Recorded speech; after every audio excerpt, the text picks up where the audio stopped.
sakmel pakbang kilawm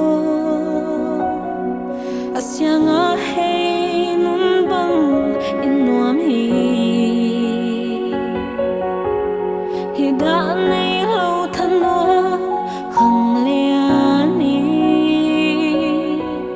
Khutsiam Silbawl siamsin thaduailou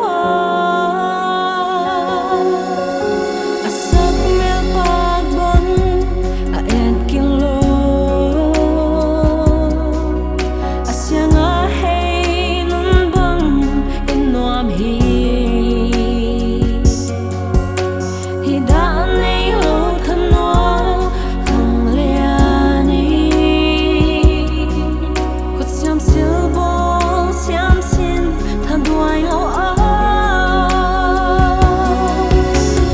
dawnbang khanlet ngaklah Lawmvual etsan nuaisiah omlou Kuhkal siamsin mabang Thian nuam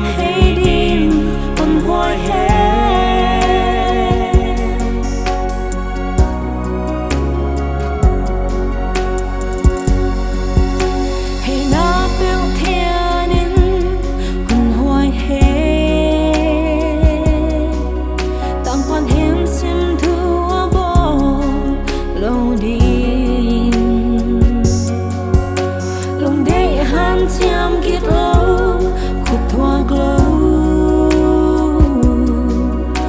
nuam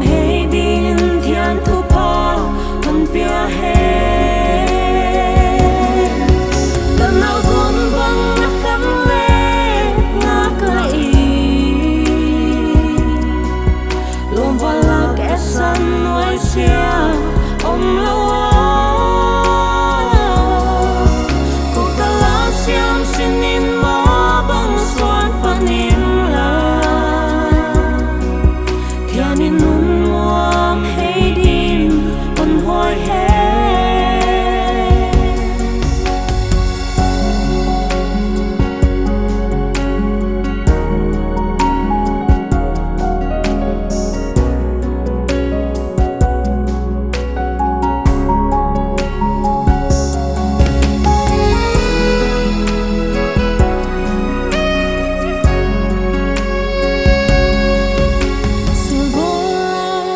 azawng-ahau khen lâu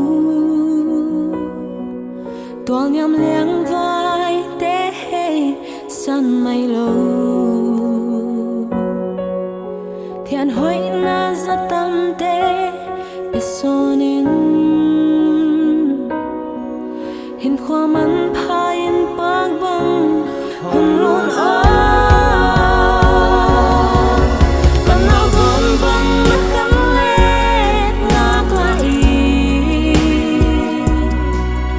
Lawmvual etsan nuaisiah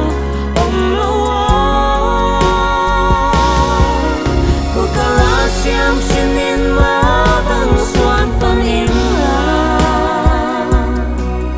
Thian nuam din hoi he Kuhkal siamsin mabang Thian